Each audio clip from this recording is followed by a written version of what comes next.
kültürlük temel taşlarından bir tanesi malum Kara Çadır'dır. Bakalım Kara Çadır'ı nasıl işlemişiz? Birkaç kazık bağı, birkaç da direk.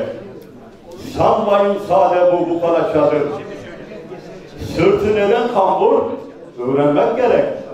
Ne sırlara erdi bu Kara Çadır. Biz Türklere vatan oldu, ev oldu. Ne yiğitler onda dünyaya geldi. Bugün de kıldandı, önce de kıldı. Ceddimizin yurdu bu Kara Çadır. Toba derlerdi atası keşe. Kendi dokumadır, ötesi keşe. Stili, çatısı, kapısı keşe. Dondan dona girdi bu Kara Çadır. Yüklük taşı üst köşeye döşenir. Stilini eteğine kuşanır. Seherden avşıttan etrafı tanır. Nice beyler verdi bu Kara Çadır. Yara almaz kurşun ile saçmadan. Çürür gider düşmanından kaçmadan. Yapamaz ki kanadını açmadan. Hep ayakta durdu bu Kara Çadır. Yüzü de aynıydı, ona dağı da. Şahit oldu ne toylara ağıda. Genç yaşında eş kaybeden yiğide ölesiye yardı bu Kara Çadır. Sahipsizken ona varan olmazdı. Kilitsiz kapıdan giren olmazdı. Göçünce önünde duran olmazdı. Ta ezelden hürdü bu Kara Çadır. Aşiretten bir gün sözü de vardı. Kale gibi Bizans önünde durdu. Çok geçmedi orada devleti kurdu. Taht gününe vardı bu Kara Çadır. Üç hizada hemen duyuldu adı. Bu dünyada gerçekleşti muradı. Çin'in baskınında ölen Kürşad'ı asırlarca sordu bu Kara Çadır. Kışta yazda değişmezdi ahengi. Savaş meydanında yoğurdu dengi. Sanmayın her zaman karaydı rengi. Hasmına hep nardı bu Kara Çadır. Altaylardan Tanrı Dağı'na geçti. Durmadı yürüdü kafkası açtı. Bir hışımla Viyana'ya bulaştı. Nereleri gördü bu Kara Çadır. Bugün onu yaşatsak da zoruna.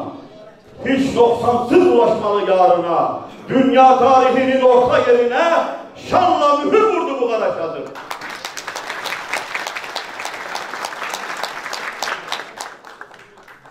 Şimdi de hemen yeni karalayı verdiğim bir tane gündemle alakalı bir şiir okuyacağım. Fakat bu şiiri dinlerken biraz sır değil de derin düşünmenizi temenni ediyorum. Anlayan var mı bu işten? Birden hain fışkırıyor. Dergahlardaki dervişten pirden hain fışkırıyor. Süryan Nastur aşığı var. Ermenilik ışığı var. Nerede haç bulaşığı var, oradan hain fışkırıyor. İtler kudurdu iyice. Sinop, Nusaybin, Lice, bunlar gibi daha nice yerden hain fışkırıyor. Kopmuyor berberemizde. Bu da varmış çilemizde. Kale bizim kalemizde. Surdan hain fışkırıyor. Söyle söz sahibi söyle. Ben mi yaptım bunu böyle? Allah adına hileyle nurdan hain fışkırıyor.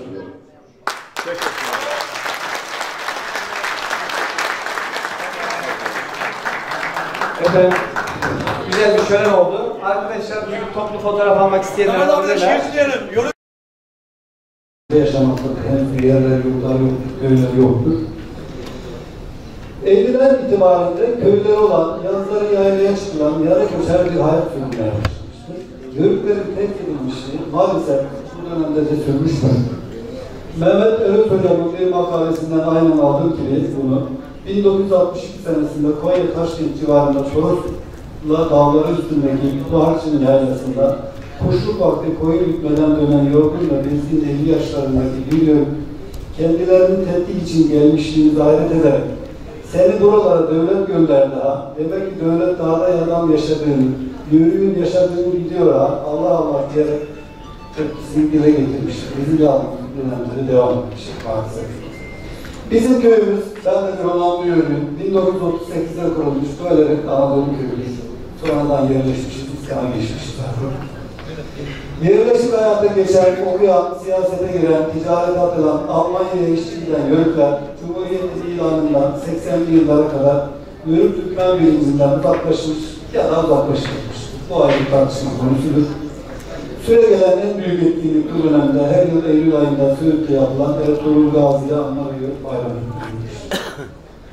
Ta ki 1980'den sonra Yörük Türkmen dernekleri kurulmaya başlamıştır. Burada her derneğin logosu yok. Bölgelerden seçmeye çalıştım. Bir de birçok derneğin logosunu bulup temin edemedim sanal halinde. Şöyle kendinizden dernekler varsa memnun olun. Olmayanlar da beni hoş görsünler lütfen. Kendilerine de bir logo bulsunlar. 1984'te kurulan Afyonkarahisar Yörükler Sosyal Yardımlaşma ve Dayanışma Derneği, Serik Karakoyunlu Yörükleri Kültür ve Dayanışma Derneği bu alanda kurulan ilk dernek. Bundan daha eski bir tarih varsa onu da öğrenmek isteriz ki bundan sonra onu kullanalım. 2004 yılında kurulan Toroslar Yörük Türkmen Federasyonu ile Hüdavendigar Yörük Türkmen Dernekleri ilk federasyon. Yörük Türk Vakfı alanında 1996'da kurulmuş, Türk Boyları Konfederasyonu 2005'te, Türkiye Yörük Türkmen Birliği ile Dünya Yörük Türkmen Birliği 2015'te kurulan birlik düzeyindeki yapıdır. Bu kadar dernek ve şeyin kurulması ne sağladı bize? Çok sayıda piknik, şenlik, şölen, toy, garen geceleri, kurultay, yürüyüş, temsili göç yapılmış, farkındalık oluşturmuştur arkadaşlar. Yörük kavramı bu milletin kafasına yeniden kazınmıştır. Eskilerin yeniden yaylaya çıkması, gençlerin yaylayı tanıması sağlanmıştır. Şöyle değişik yerlerden görüntüler koyuldu. Çok sayıda farklı bölgelerde cansiperhane çalışma yapıyor bütün arkadaşlarımız. Hepinizden Allah razı olsun. Bu kolay bir iştir. Yörük Türkmen Hareketi geçen yıl uluslararası boyut kazanmıştır. Sınırlarımızın dışına çarpmıştır. İnşallah belediye başkanımız burada söyledi. Bu süreç daha yayılarak devam edecektir.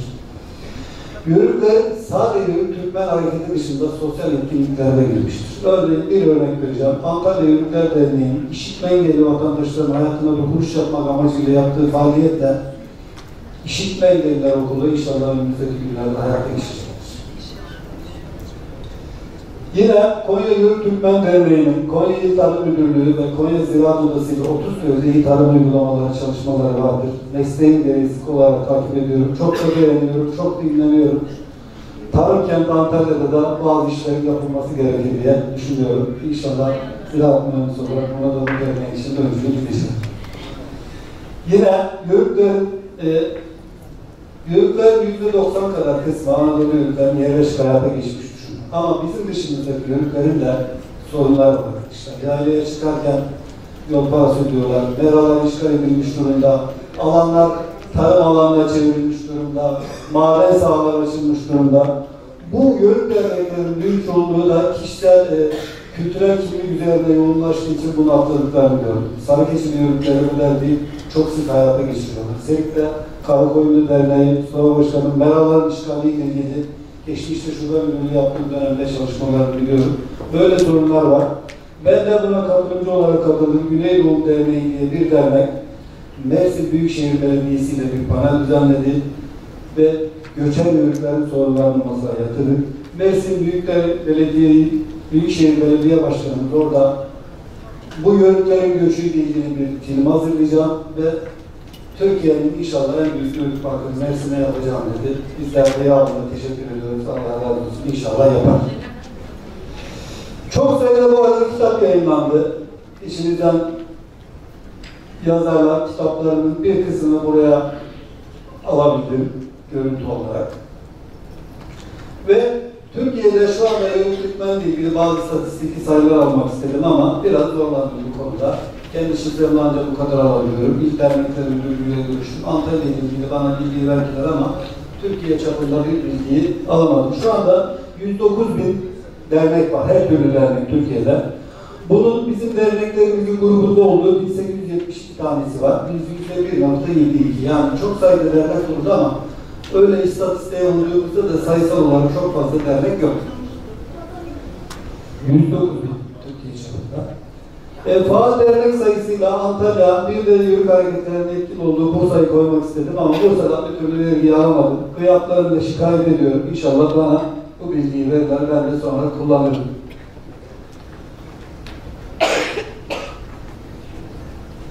Antalya'da 2800 dernek var. Toplumsal Kültür Yaşatma Derneği 68 tane. Yörük Türkmen Hareketi de kurulduğu bu dernekler için görülüyor. Ve Yörük Türkmen Derneği adıyla 36 dernek var. Bir tane de federasyon var. Dünya Yörük Türkmen Birliği Federasyonu Antalya'da. Çok sayıda dernek kurulması iyi mi kötü mü? Gelelim bu çalışmanın konusuna. İyi, herkes kendine bir yer buluyor. Kötü, çok sayıda dernek var ama bu kadar dernek hala yok. Sayının çok olması illa etkin olduğu anlamına gelmiyor. Hun İmparatorluğu 3'e bölünmüş. Göktürk Devleti 3'e bölünmüş. Uygur Devleti beyliklere bölünmüş. Karahanlılar bey bölünmüş. Selçuklu Devleti'nden sonra her savaştan sonra bir bey isyan etmiş. Anadolu Selçuklu'da 34 beylik ortaya çıkmış.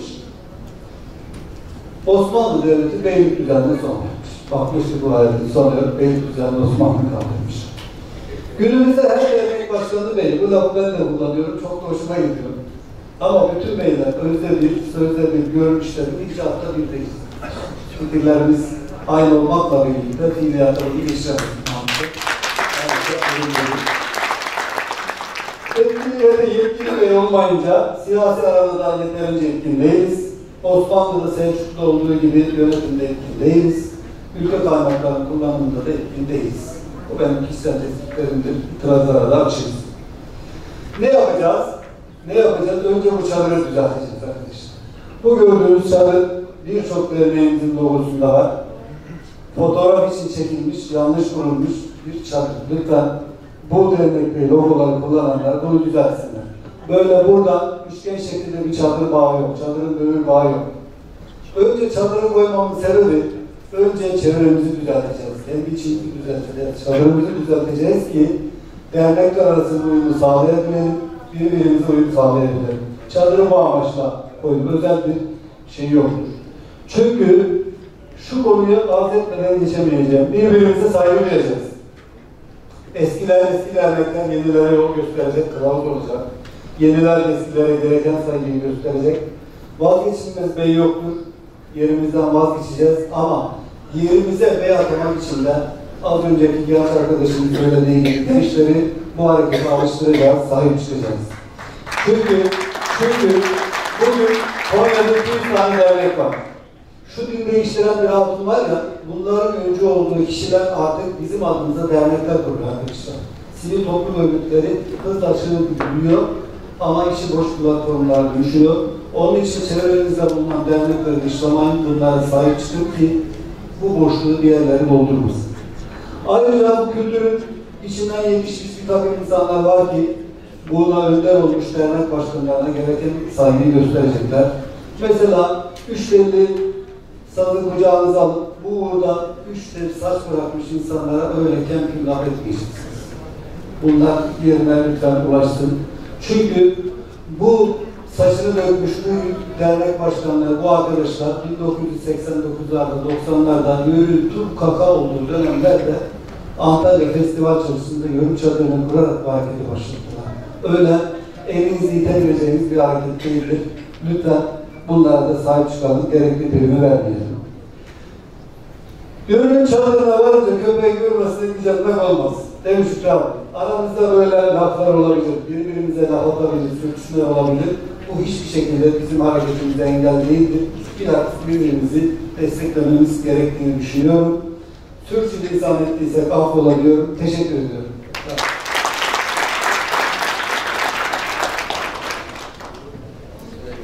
Evet, Salih Bey teşekkür ediyoruz.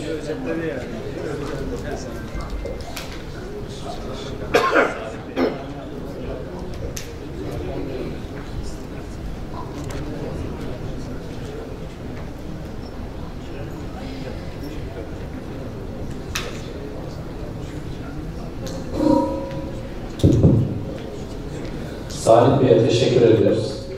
Konuşma devam ederken Afyon Yörükleri Derneği Başkanı Davut Bey'den, Davut Okyar Bey'den talep geldi. Diyor ki Davut Bey, Sayın Hocam, Yörüklerin çeşitli görevlerde bulunduğunu, özelliklerinden bahsederken hiç devlet oluşundan bahsedilmiyor.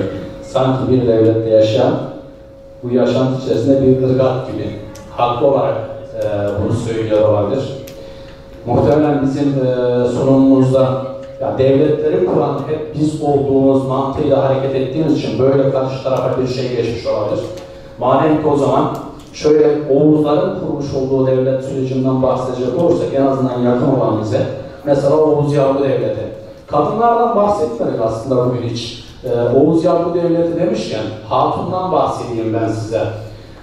Bukak Bey, Selçuk Bey'in babasıdır. Oğuz Yavru Devleti'nde subaşıdır. Bukak'tan sonra Selçuk Bey geçmiştir onun görevinin yerine.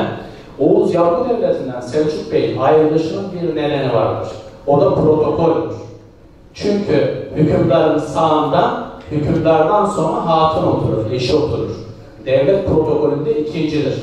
Hükümdar, Türk hükümdarı merkezde olmadığı dönemlerde devleti idare eden kişi olur.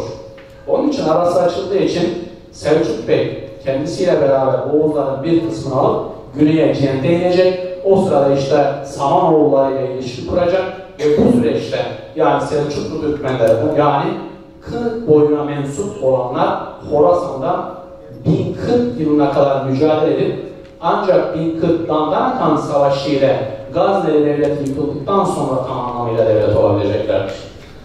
Yine şunu söylemek isterim. Oğuzlar mesela biz devlet her zaman kaderini daha doğrusu Türkmenlik veya Yörüklük olarak bakacak olursak devletleri gerçekten kurduk her zaman. Önce bizimle beraber olanlar, hükümdar olanlar, hakan olanlar, han olanlar, kağan olanlar bizimle birlikte eşitler arasında birinciydi. Öyle diyorlardı.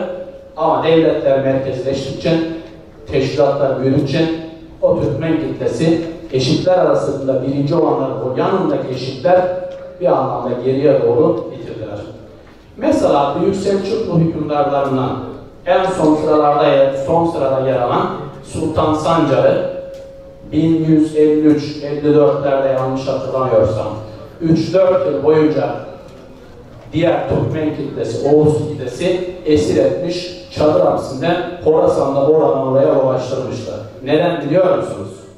Devlet teşkilatında devleti kuran asıl unsurun kendileri olmalarına rağmen ilerleyen dönemlerde İran unsurunun devlet içerisinde ön plana geçmesini hazmedemedikleri içindir. Ve gerçekten Sancar öldü, arkasından 1157'den devlet yıkıldı. Gelelim Osmanlı'ya.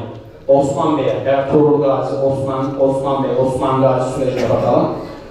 Yine kayıların Batanoğlu sahil, Batı sahillerine ya daha doğrusu Anadolu Selçuklularıyla olan Batı ucuna yerleştirilme sürecine baktığımız zaman Alaaddin Keykubat dönemi. Ve kayılar Kınıklara karşı alternatif olmasınlar diye ne yapılmıştır? Bölünüp parçalanarak yerleştirilmiştir. Bugün Anadolu'da baktığımız zaman 20'nin üzerinde kayı adı taşıyan köy vesaire yerleşim adı vardır. Bunun temel nedenlerinden birisi budur. Yani parçalanıp yerleşmedir. Ama onlar Batı uçunda üzerlerine düşenleri yapmışlar. Eşitler arasında birinci statüsüyle yani Karakeçili yörükleri yeni bir beylikten bir devlete doğru yükselip ne yazık ki devleti kurarken yaya ve müsellem teşkilat içerisinde devletin asıl itici askeri olmuşlar. Ama bir süre sonra devşirme sisteminin işin içerisine girmesiyle Türkmen kitlesinin yani bahsettiğimiz Türkler yani Yörüklerin geriye doğru, dışarıya doğru itildiğini görmek mümkündür. Ayrıca bunu da söylemek gerekir. Şunu söylüyorum yine imparatorluk dediğimiz zaman Osmanlı Devleti'ne baktığımız zaman hakimiyet altında çok farklı milletler vardır. İmparatorlukların milliyeti yoktur. Hatırlıyorsanız 2. Mahmut ne diyordu? Ben tebaamdan Müslümanları camide, Hristiyanları kilisede, Yahudileri de havrada görmek isterim diyor. Ben herkese eşit mesafeye yaklaştırıyorum diyor. Ama ne yazık ki bu kadar farklı etnik unsurların içerisinde baktığımız zaman 19. yüzyıl biraz önce o bahsettiğim devrik çağı, Fransız ihtilalinin getirmiş olduğu milliyetçilik akımı imparatorlukların sonunu getirmiş ve 1. Dünya Savaşı'na baktığımız zaman Osmanlı İmparatorluğu, Avusturya Macaristan İmparatorluğu, Alman İmparatorluğu parçalanmıştır. Bizim bu süreçte yine bakın Türkiye'nin daha doğrusu milli mücadele hareketinde Türklerin kaderini alan Konya'dan Rumeli'ye göç etmiş bir Yörük Bey'in oğlu olan Yörük Bey sülalesinden gelen Mustafa Kemal Atatürk olmuştur. Ve Türkiye Cumhuriyeti Devleti Anadolu Türkmenleriyle, Anadolu Yörükleriyle Türk milliyetçiliği, Anadolu Türklerinin milliyetçiliği çerçevesinde milli mücadele hareketi başarıya ulaştırarak kurulmuştur. Şimdi dernekler konusuna değindik. Bunun dışında şunu söylemek istiyorum. Gerçekten bugün burada bu birinci çalıştay, Yörük ve Türkmen derneklerinin birinci çalıştayı, buradaki temel amacımız herhalde birlik, beraberlik içerisinde hareket etmek olmalı. Onun için bir olalım, diri olalım ki biz güçlü olalım. Teşekkür ediyorum. Şimdi oturumumuzun son konuşmacısı, Bilişim Teknolojiler Uzmanı ve Yörükler Derneği Yönetim Kurulu üyemiz Halil Yılmaz Bey, derneklerin kurumsallaşması ve iletişimi konusuyla sizin karşınıza. Buyurun Halil Bey. Teşekkür ederim. Gecenin saatinde epey de geciktik. Çok uzatmadan derneklerin kurumsallaşması ve neden kurdukları amacını çok iyi belirleme noktasında kısa, öz, anlaşılır bir söz etmek istiyorum. Arkadaşlar, Yörük derneklerinin kurulma amacı, Yörükler Anadolu coğrafyası balkonlarda, Kafkaslar'da dün nasıl yoğun yaşıyorlarsa bugün azınlıkta ama akli olarak çok yoğun yaşayan bir kesim. Yörüklerin onlar geçer, göçer, geçmiş hayatlarıyla beraber bugün son derece kentte yerleşmiş, entelektüel aklı yerinde, pek arada analitik düşünebilen, yarını planlayan, geleceği son derece iyi gören, dünyayı okuyan bir kesim oluşmuştur Yörüklerden. Yörükler artık eski Osmanlı İmparatorluğu ve geçmiş dönemlerdeki halkın alt hizmet birimi değil, bugün üst hizmet biriminde görev alır duruma gelmiştir Yörükler. Yörüklerin bu anlamda kurdukları dernekler de ülkede kurulan diğer derneklerin son derece ilerisinde olabildiğince etkin, hatta model olacak noktaya gelirler. Bizim birlikte olmamızın temel amaçlarından bir tanesi de şu olmalı bence. Yani Yörükler olabildiğince sivil itaatsiz, olabildiğince milletine ve devletine bağlı. Yani şunu Yörüklerin Dadaloğlu söylememiş mi? Diyor ki, ferman padişahınsa dağlar bizim diyecek kadar yiğit bir millet. Yörüklerin bu yiğitliğiyle beraber aynı zamanda uyumlu, aynı zamanda birlikte yaşayabilme özelliği olan etkin bir toplum Yörükler. Yani tarih boyunca hiçbir Yörük grubunun içerisinde, Türk milletinin içerisinde asimile olduğunu söyleyen hiçbir millet çıkmamıştır birlikte yaşadığımız süre içerisinde. Herkes diliyle, diniyle, farklılıklarıyla yaşamış. Biz de bunu her zaman zenginlik olarak gördük. Bu görmüş olduğumuz zenginliği ben Türkiye'deki Anadolu'da yaşayan diğer farklılıkların acaba bir Türkmenin bir Yörüğün onların içinde yaşadığında hiçbir şey kaybetmeden kaç yıl yaşayabileceklerini de çok merak ederim ve zaman zaman tanık oldum. Birçok Türkmenin bazı yerlerde Türkmen olduğunu bile söylemekten kaygılandıklarını gördük. Bizim şu anlamda gelmiş olduğumuz nokta bence dünyayı yakından takip eden, stratejik geliştirebilen analitik akla sahip Yörüklerin yaşadıkları yerdeki farklılıkların fark edilmesi için kurdukları dernekler çatısı altında güçlenmelerini evrensel ve ulusal boyutlu buluşmalarla birbirlerine birleştirip dernekler kurmalı. Derneklerin amacı bence farklılıklarını dünyaya tanıtmak olmalı. Yoksa yani kişisel statü kazanmak, kişisel kariyer kazanmak adına dernek kurmamak. Derneklerin amacı çok iyi belirlenmeli. Derneklerin kurumsallaşması amacına baktığımız zaman Türkiye Cumhuriyeti'nin kurulması ile eğitim düzeyinin gelişmesine rağmen bilgi birikimi ve entelektüel sermaye hala gelişmiş ülkeler seviyesinde yakalayamadı. Bundan dolayı da her alanda olduğu gibi derneklerin de kendi ayaklarının üzerinde durması için yoğun bir bilgi ve proje üretme kabiliyetleri işte oluşturulmadı ama ivedi oluşturulmadı. Ortak proje merkezi oluşturulmalı. Antalya Yörük Derneği buna mihenk taşı olabilir. Tüm Yörük derneklerinin, Türkiye genelindeki Yörük derneklerinin kendi yörelerindeki oluşturacakları projelerinin geliştirilip, kağıt üzerine döküp olabilir noktaya getirilecek merkez bence Antalya olabilir. Bu hem Türkiye'deki tüm diğer derneklerin ortak akıl kullanmalarını sağlayacaktır, hem de Antalya Yörükler Derneği'nin önceki konuşmacı arkadaşlarım da birçok konuda bize hemen hemen bu anlamda ufuklaştılar. Mesela UNESCO'nun güdümünde, UNESCO'nun kayıtlarına alınabilecek yörüklerin kültür değerlerinin birlikte projeyle UNESCO'nun kaydını aldırabiliriz.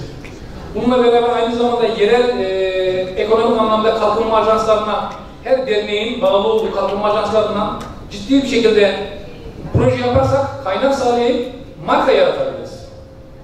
Dernekler aynı zamanda vizyonlarını uzun ufuklu ve rasyonel kılmalıdır. Eğer ki vizyonları uzun ufuklu ve rasyonel değilse derneklerin ayakta kalma olanakları pek olmuyor. İkincisi, misyonlarını kim için, kiminle olduğunu iyi belirlemelidir.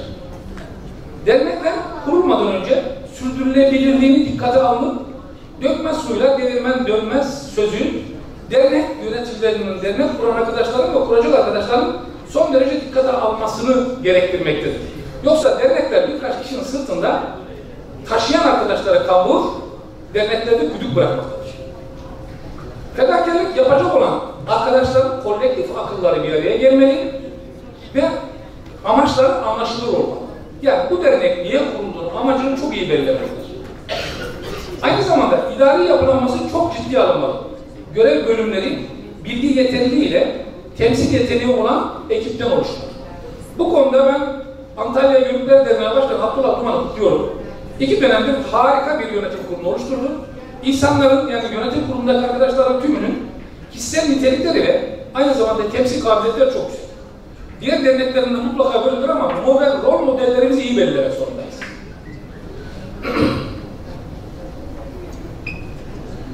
Yörükler derneklerinin iktisadi olarak güçlenmesi. Yörüklerin çok güzel bir sözü var. Tencerede pişirip kapağını yerler. Bunun amacı şudur. Yörükler pek kimseye minnet etmezler.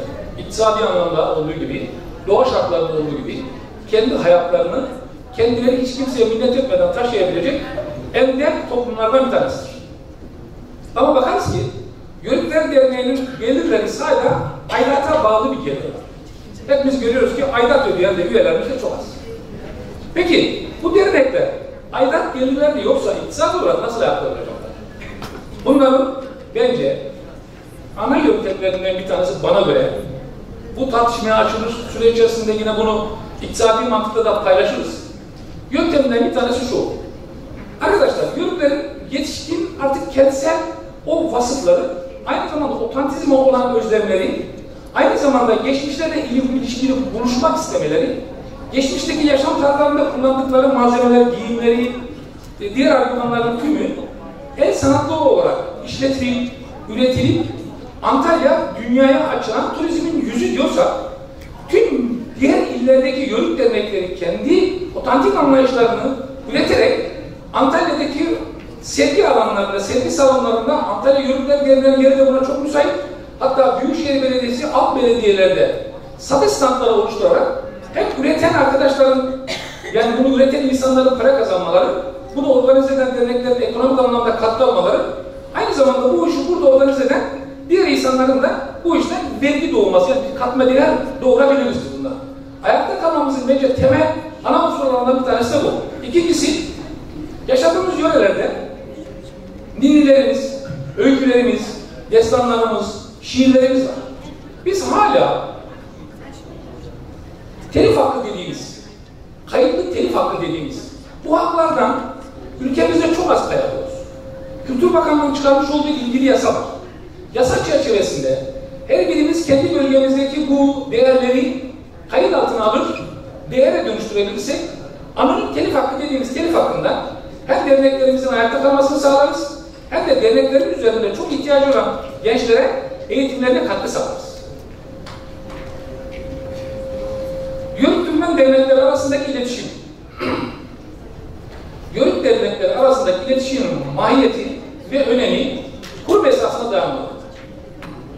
Dernek yöneticileri üzerinden kişiselleştirilmemeli görüşmelerimiz. Dedikodu niteliğine dönüşmemeli. Dernekler arasında bilgi ve deneyimler kaygısızca paylaşılmalı. Birleşerek güçlenmek, güçlenerek birleşmek, ülkenin iktisadi ve siyasi alanlarında olumlu katkı sağlamak zorundadır yörükler. Türkmenlerin böyle bir keyfiyeti, bana ne keyfiyeti gibi bir keyfiyet tarih boyunca olmamıştır. Bundan sonra da olmamalıdır. İnsan yaşar ve devlet yaşasın düsturundan bakarak birbirimizi sevmek ve saygı kılmak, güven ve hoşgörü üretmek zorundayız. İletişimin yerel söylemde önemini anlatan bir atasözümüz daha var. İnsanlar konuşa konuşa, hayvanlar koklaşa koklaşa derler. Bugün hala biz konuşa konuşa birçok sorunumuzu çözüp, ülkemizde de diplomatik anlamda kaynak sağlayacak yeni söylemler de geliştireceğiz. Arkadaşlar, ben size tüm derneklere şuradan bir önerim var. Önerim şu. Tüm derneklerin buluşabileceği bir platform oluşturalım web üzerinde. Güçlü bir platform oluşturalım. Türkiye'deki tüm dernekler bu platformda kendilerine alan açsınlar. Kendi bilgi ve belge güvenlikleri sağlansın. Yapacakları tüm her türlü faaliyetler ana ekranda yayına çıksın ve Türkiye'deki tüm dernek mensupları ve ülkenin diğer buna ilgi duyan tüm bireylerin yapacağımız her türlü faaliyetten haberdar olsun. Yani ben şöyle diyorum. İletişim hayat, iletişim güç, iletişim başarı, doğru iletişim, doğru yönetişim demektir. Aydınlık yarınların güçlü aktörleri hepinizi saygıyla selamlıyorum.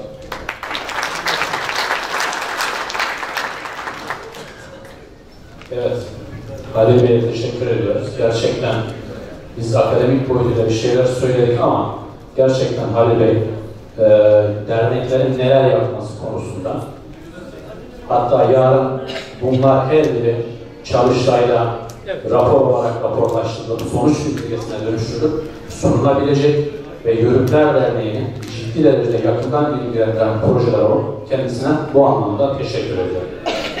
Oturumumuz burada, ikinci oturumumuz bitmiş oldu. Ben sizlerin nezdinde hepinize oturuma, yani panele katkı sunan değerli araştırmacılara teşekkür ediyorum. Şimdi, evet, soru cevap bölümüne geçebiliriz.